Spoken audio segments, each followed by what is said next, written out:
E a graça também é um favor imerecido para os seres humanos que Deus, em sua bondade, escolheu amar, pagando o mais alto preço para os libertar da perdição. Vamos abrir em 1 João, capítulo 4, versículo 10.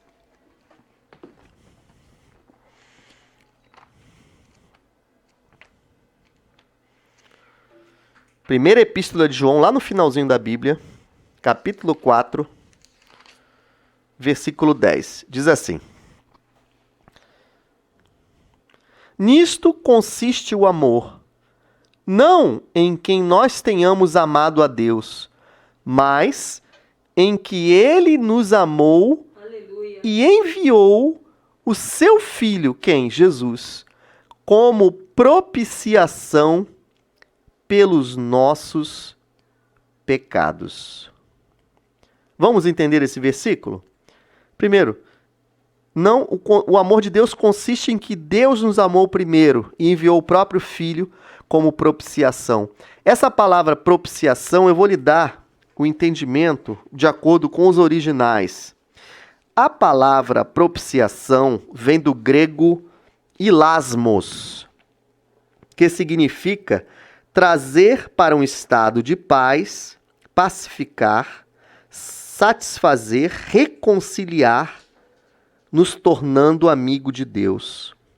Mas o sentido original mesmo, também, um dos sentidos muito concretos que você pode ver a palavra propiciação ou propiciatório, é entendendo que o propiciatório, na verdade, e aí já é no Velho Testamento, mas também tem uma palavra grega para isso, que é hilasterion, que é descrita como a tampa da arca da aliança, aonde o sumo sacerdote espargia o sangue de sacrifícios expiatórios no grande dia da reparação, onde haveria reconciliação de Deus com a humanidade.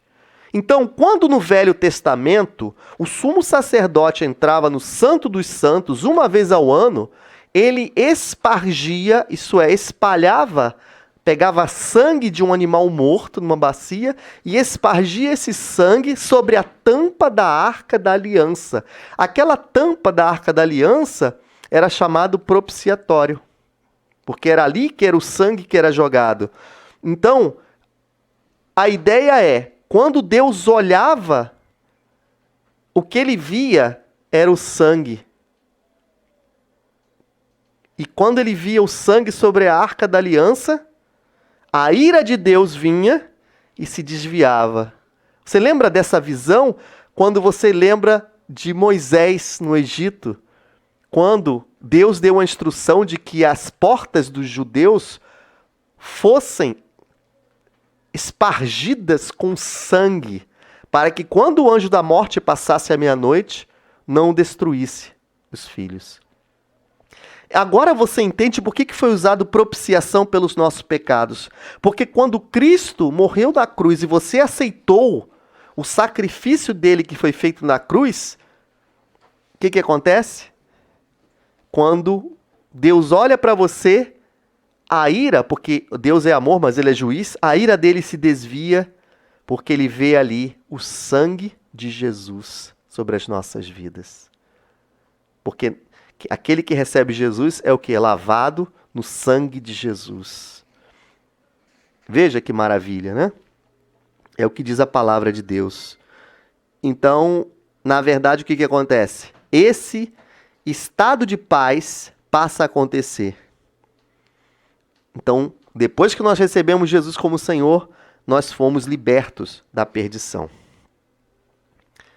Outra coisa sobre a graça é um favor imerecido para que os pecadores, através de Jesus, que sendo santo, justo e perfeito, se fez homem para, numa cruz, dar a sua vida por eles. Vamos abrir em Tito, capítulo 3, de 3 a 7, é o mesmo texto que nós lemos, mas agora nós vamos ler até o versículo, Tito, capítulo 3, de 3 a 7.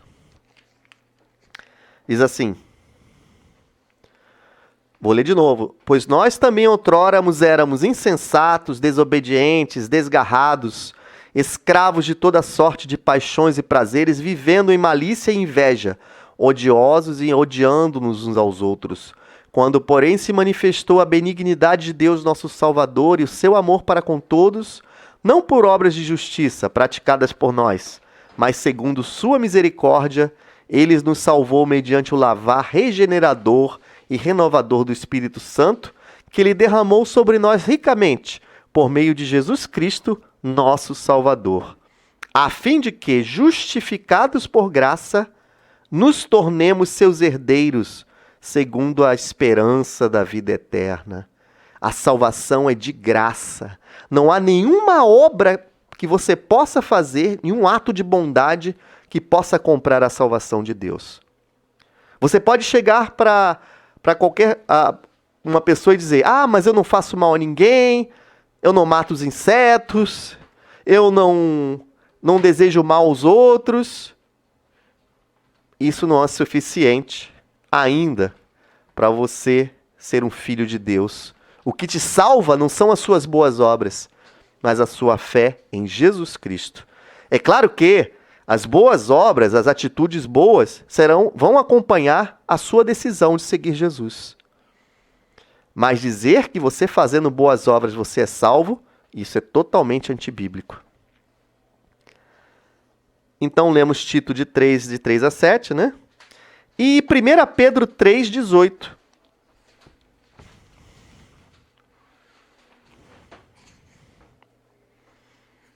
1 Pedro, primeira epístola de Pedro, 3,18.